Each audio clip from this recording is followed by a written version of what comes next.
27 सितंबर की एक important news है, वो है नासा के डार्ट मिशन के बारे में। ठीक है, तो ये डार्ट मिशन है एक इम्पॉर्टेंट टॉपिक इसलिए क्योंकि चाहे यूपीएससी हो चाहे स्टेट पीसी हो, सब में साइंस एंड टेक्नोलॉजी में स्पेस टेक्नोलॉजी जो है काफ़ी इंपॉर्टेंट पार्ट होता है। हर बार एक दो क्वेश्चन आते ही आते हैं। इस बार के यूपीएससी के मेंस में भी जेम्स वेब टेलीस्कोप के बारे में डिटेल में पूछा गया, तो इसके रिगार्डिंग ये टॉपिक इंपॉर्टेंट है।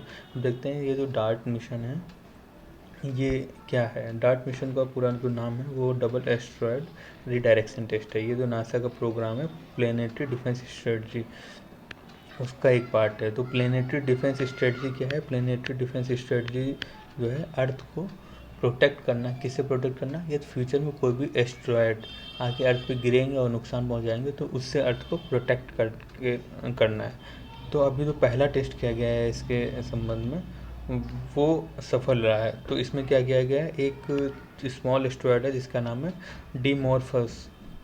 ठीक है, उसमें इम्पैक्ट कराया गया है, उसमें मतलब टक्कर कराई गई है और उस टक्कर के द्वारा जो उसका ओरिजिनल ऑर्बिट था उस ऑर्बिट को चेंज करके न्यू ऑर्बिट में कर दिया गया। तो ये जो ऑर्बिट में चेंज है ये हल्का सा भी डायरेक्शन में चेंज से यदि हम किसी एस्ट्रॉयड में कर देते हैं तो वो हम अर्थ के डायरेक्शन से उसको अलग हटा सकते हैं। अर्थ के डायरेक्शन से अलग हटा के अर्थ को हम बचा सकते हैं, क्योंकि ये एक जो डिमॉर्फोस है एक छोटा ज़रूर था।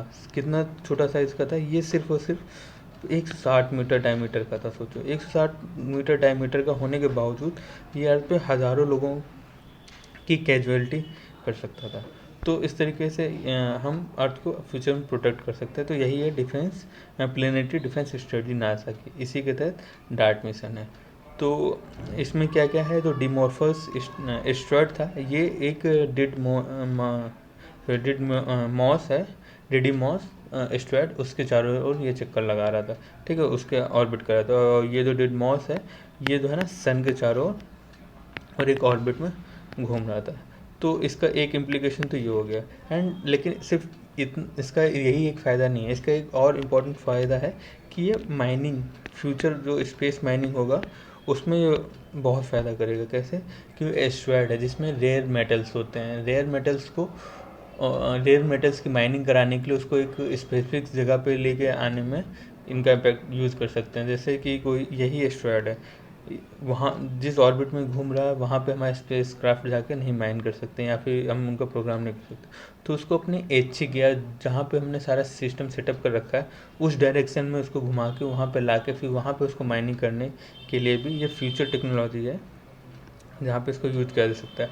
और एक तरीके से जब हम रेयर मेटल्स को की माइनिंग करने लगेंगे तो हम क्या कर सकते हैं, अर्थ की जो सस्टेनेबिलिटी है, जो अर्थ में हम बात करते हैं सस्टेनेबल डेवलपमेंट गोल्स की या सस्टेनेबल डेवलपमेंट गोल्स की बात करते हैं कि अच्छे से वो इन्वायरमेंट पे कम इम्पैक्ट हो, उसको भी हम इसके थ्रू मेंटेन कर सकते हैं।